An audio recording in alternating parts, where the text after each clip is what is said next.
कि किसानों की वजह से मैं आज यहाँ हूँ, मैं पद मेरे लिए इम्पोर्टेंट नहीं है, लेकिन जब किसानों के साथ खड़ा होना होगा मैं खड़ा होऊंगा। लेकिन आज किसानों को आपकी जरूरत है। 12 साल की बच्ची की जिसकी मृत्यु हुई है, उसके परिवार वालों को आप उनसे मिलने गए क्योंकि आप रानिया से विधायक। ये जो करा है ये सब डिलीट करो, गलत बात कर रहे हैं, मतलब है ये बात का नहीं। नमस्कार, स्वागत है आपका न्यूज़ 24 हरियाणा में। आपके साथ मैं हूँ साक्षी और आज हमारे साथ जुड़ गए हैं जेल और बिजली मंत्री रंजीत चौटाला। सर बहुत बहुत स्वागत। जी धन्यवाद मैडम, थैंक यू। सर रानिया से आप विधायक हैं। 25 जुलाई को वहां पर 12 साल की एक बच्ची लापता हो जाती है। 29 जुलाई को उसकी डेड बॉडी मिलती है खेतों में। वहाँ अंदेशा लगाया जा रहा है कि रेप के बाद उसका मर्डर कर दिया गया। इस पूरी सिचुएशन का आपने क्या संज्ञान लिया? ऐसा मैडम, मैं परसों आया हूँ, आने के बाद मुझे पता लग गया था। मैंने SHO को 2 बार फ़ोन कर दिया कि इसमें जो भी हैं, जो कल्प्रिट, उन्हें इमीडिएट अरेस्ट करो, उन्हें अगर के जो कानूनी उन पे हो इमीडिएट प्रोसिक्यूट करो। SP को मैंने कह दिया, SHO को 2 बार कह दिया। और इसमें कोई भी आदमी हो जिसने गलत काम करा है, वो जो इसमें है उसको सज़ा मिलनी चाहिए। इंसानियत के नाते हर आदमी ये चाहेगा कि ऐसे गंदे आदमी के साथ कोई भी नहीं खड़ा होगा, क्योंकि मेरी कॉन्स्टिट्यूशन का मामला है, मैं परिवार के साथ हूँ। SHO को सस्पेंड करने की मांग की जा रही है। कहा जा रहा है उनकी मम्मा और उनकी बहन आरोप लगा रही है कि प्रशासन की लापरवाही की वजह से उनकी 12 साल की बेटी की मृत्यु हो। देखिए ऐसा नहीं है। प्रशासन में अगर वो कहते हैं मैं दूसरे DSP को तफ्तीश दिला देता हूँ, जिसको कहें उसको तफ्तीश दिला देता हूँ, कोई भी मुझे कह दे मैं करवा देता हूँ, कोई SHO को नहीं दूसरे को दिलवा देता हूँ। मैं SHO को सस्पेंड किया जाएगा? मैं ये जो उनका का मामला है SP करेंगे, उनका जो पुलिस प्रशासन का मामला है। पर ये जरूर है कि अगर वो ये कहते हैं मैं तफ्तीश किसी दूसरे अफसर को दे देता हूँ। आप रानिया गांव गए या जाने का प्लान कर रहे हैं? उनको आर्थिक मदद के लिए कुछ आपका प्लान है? किनका?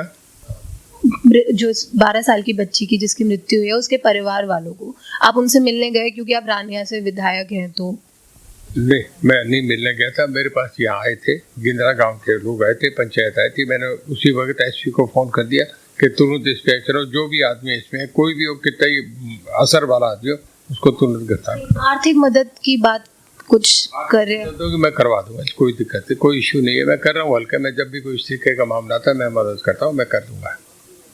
तो इतने दिन में हम मान लें कि पुलिस प्रशासन और सरकार मिलके इस पूरे आरोप जो भी लग रहे हैं वो पूरा मामला सुलझ जाए। सबसे पहला मामला तो यह है कि वो आरोपी पकड़े जाए। आर्थिक मदद तो एक बात की बात है, वो तो कर दूंगा, वो तो कोई इशू नहीं है। सवाल जो आता है कि पहले वो ऐसे मुजब जैसे घिनौना काम करने वाले आदमी तुरंत सलाखों के पीछे होने चाहिए, ताकि इन फ्यूचर इस तरीके का मामला ना आए। वहीं दूसरी तरफ किसान आपसे खासा नाराज नजर आ रहे हैं।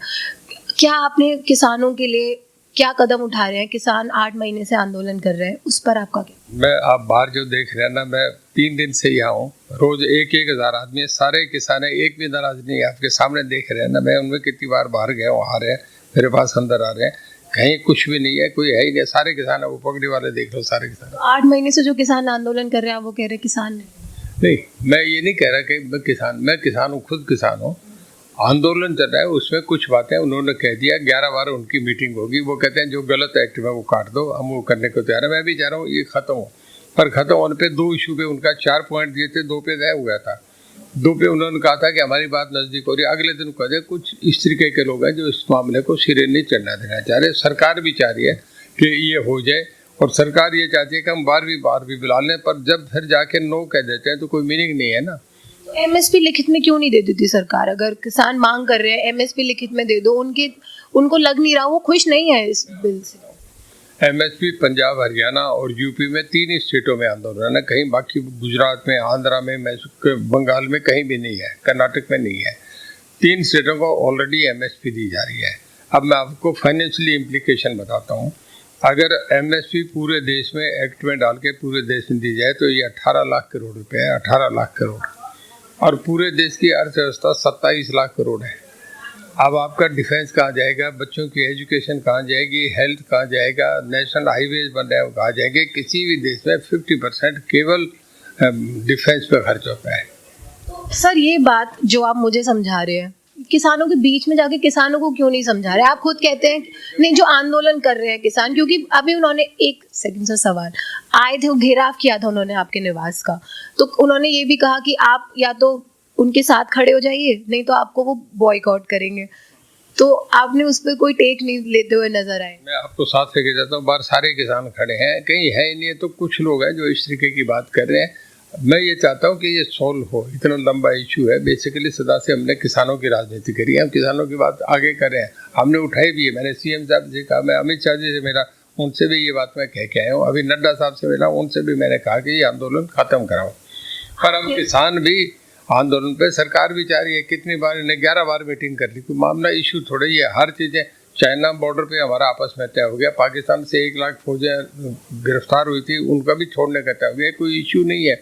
पर इसमें कुछ लोग हैं जो नहीं चाह रहे, जो औरों से गाइडेड है इस करके। सर आप कह रहे हैं कुछ किसान है जो नहीं चाह रहे, अगर कुछ किसान हैं वो तो उन कुछ किसानों की वजह से सुप्रीम कोर्ट ने इस पे स्टे लगा दिया, कुछ किसानों की वजह से स्टे लग जाता है वहाँ पे। इतने कुछ किसान तो है ना, उन कुछ किसानों को क्यों नहीं सुना? हमारा एक रूल है जो अब कर सकते हैं, बाकी सेंट्रल गवर्नमेंट का इशू है। मैं आपसे एक बताऊं, ममता बनर्जी सबसे प्रमुख है जो आगे क्रिटिसाइज करने में है। केजरीवाल है, वो अपने स्टेट में करते हैं, कैप्टन अमरिंदर सिंह अपने स्टेट में करते हैं। कुछ ये सब्जेक्ट ही सेंटर का है, हमारा नहीं है।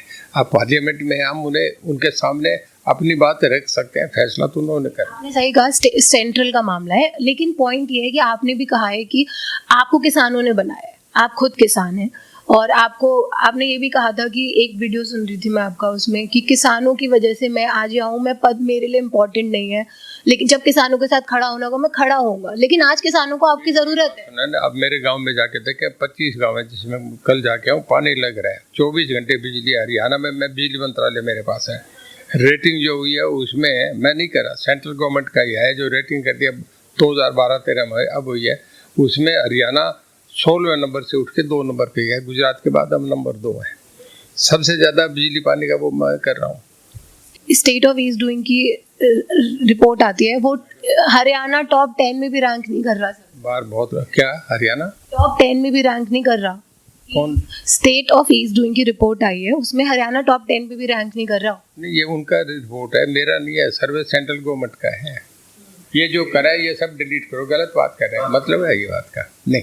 हमारे साथ जुड़े रंजीत चौटाला, जिनसे हमने बातचीत की रानिया में हुए 12 साल की बच्ची की हत्या को लेकर। रानिया से वो विधायक है, तो उनसे हम सवाल किया कि सरकार और प्रशासन कब तक उस बच्ची को इंसाफ दिला पाएगी।